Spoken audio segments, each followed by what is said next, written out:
Lions TV, this is the Den Daily, bringing you all the latest gossip, views and transfer news from in and around the Den. I am currently 351 miles away. I did just check, from beautiful South Bermondsey. I am in a town or a city called Essen, and we're perfectly placed. We've got 45 minutes one way, Dusseldorf for the quarterfinals, and 45 minutes in the other direction. We have Dortmund should England make the semis. If you haven't already, you can check out our playlist, Don't Take Me Home. There's been 14, 15 episodes so far, and I will be producing another one to go out later tonight after this video. But in this video, as I've already mentioned, it's the Den Daily. We are talking about Millwall Football Club. The players are back in training now. We are desperately short of players, so we expect to see some movement in the transfer market very, very soon. And over the course of the last 2 or 3 days, the news has broke on 3 players, 2 of them Millwall players permanently and 1 an ex-loanee,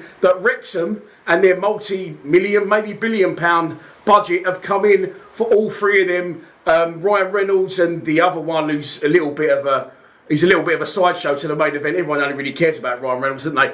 They've come in for, as I said, 2 Millwall players and 1 that was on loan at Millwall last season. We're going to start with him. It's Ryan Longman. Now, I was going to put a video out on Ryan Longman at the back end of last season, but then the Tanganga thing started happening. Is he coming? Isn't he coming? That seems to have died down at the minute, and I have no idea what's going on with that one. Then the hierarchy, there was a mass cull or a walkout with the likes of Steve Kavanagh, Alex Aldridge, amongst others.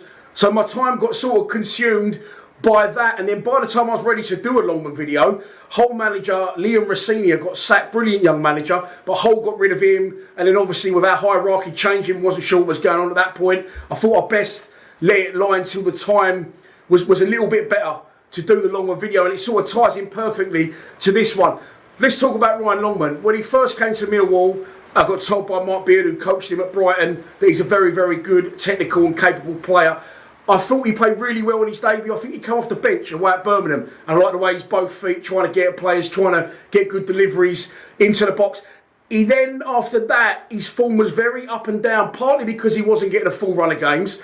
And sometimes, in my opinion, as a utility player, you can suffer. And we did see him play left wing back, right wing, centre forward. We saw him play everywhere over the pitch. But towards the end of the season, he sort of got a run of games when Neil Harris come back. Harris showed faith in him, and he produced his best stuff for me, having brilliant parts in results for us. Scored a great goal against Leicester. I think he bundled 1 in away at Rotherham, as well as setting up some other goals for other people. So now the time has come, he's gone back to Hull City. I thought, okay, they've got rid of Rossini. I've just seen this morning that they've been in something like 30 million for 2 players. I thought, we'll probably get Longman. He'll come back. He fits the bill. He's a southerner as well, and I think he'll be perfect for Millwall Football Club. I think they bought him from Brighton for about £600,000. I thought we'll probably get him at a little discount. It'll be perfect for us. As I said, young player that fits in at Millwall, showed some really good form at the back end of last season. Utility player as well, which is always handy to have in a smaller squad, shall we say. But the news come out, I think it was yesterday, that Hull want to make a profit on Longman, and they want 7 figures for him. So they're talking £1 million plus. Wrexham are interested in security services. That would mean he'd have to drop down to League One, and at the age he's at, probably with an ambition to succeed in football at this level and potentially higher in himself, I don't really think, I'll be surprised if he goes to Wrexham. Let's put it that way. Of course, another big boy in League One, that is Birmingham. Allegedly, they're also interested, but I would like to see him come back to the Den. People saying, you don't pay £1 million for him. Or if you're going to pay $750 for him, could we stretch to $1 million? I think it will be worth it for a player of his age. I think he's 23, 24. And as we know, like I said, he did really well at the back end of the last season, helping the squad push away under Neil Harris from that relegation zone, and only finishing, I think it was about 5 points outside the top 10. So for me, Longman, all day long, I would pay that money to get him back. Would Millwall be his preferred club? That remains to be seen. Now let's move on. I'm going to do it the other way round to how it was announced. Wes Harding. Wes Harding wants first team football, and Wrexham have come in with a bid for the defender. Look, again, Harding came to the club, didn't get a look in. We got him for nothing, I think. He got released by Rotherham, maybe. I might have that wrong. I think it was Rotherham. He comes to the club, doesn't get a look in under Gary Rowett, even though Gary Rowett worked with him before and then brought him to Millwall. And then he got in Harding. I thought he was really good. For what he is. He's an out-and-out defender, old-school defender, but he's got pace to burn, which we don't have a lot of at the back, but he also showed that he could score goals at the other end, and he scored some important goals for us. One away at Watford, I remember, I think in a 2-2 draw last season. But Millwall have said, okay, you want him, Wrexham, you can have him, or he can leave. However, we can't let any other players go out the door until we've got some in. As it stands, we look like we could be playing up goals on a Monday night in a five-a-side league, because we are desperately short of players, and the players are off to Murcia in Spain, I think, on the 23rd for their pre-season camp. So Neil Harris will definitely be looking to get other people through the door before the players take that flight to Spain. Last up, now this is the biggest one, this is why I've left it until last.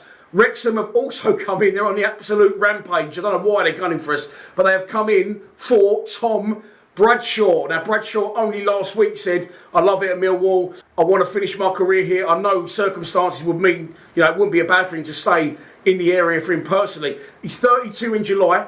He is Welsh, of course, don't forget as well. I sometimes forget that. I think he was born in Shrewsbury, I'm not sure. But he is Welsh anyway, regardless. And Wrexham have come in. But for me, look, I'm a big Bradshaw fan. I think he fits the bill at Millwall. I think he works tirelessly. Okay, may not have scored the goals that we wanted last season, but I think he's really grown into that role of being a hard-working striker that chases down defenders and holds the ball up well, wins free kicks, gets his foot in where it hurts, and takes digs when he has to get our team up the pitch.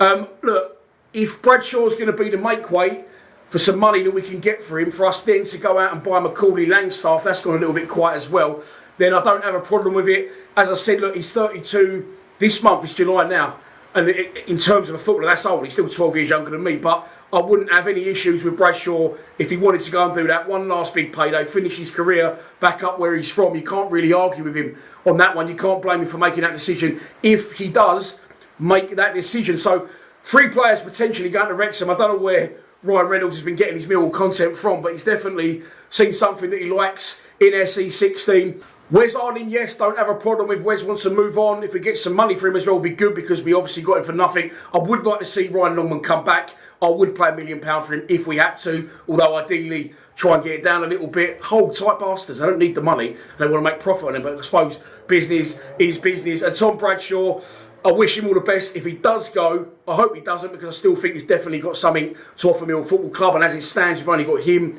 and Kevin Nisbet as the strikers at the club. If he goes and he gets the move that he wants, and we manage to get Macaulay Langstaff in, he's only 27 years old, he's got 5 years on Bradshaw, it's a no-brainer in my opinion. I think he's a similar type of striker. I'll let you know more on all of this when I hear it. There'll be another episode of Don't Take Me Home up tonight at 8 PM on our YouTube channel, and tomorrow I have got a Lions Lounge lockdown booked in. I won't say any more than that, but no games over here today or tomorrow, so I'm making use of tomorrow to get a Lions Lounge lockdown over the line. Please subscribe to Lions TV. Come on, you Lions.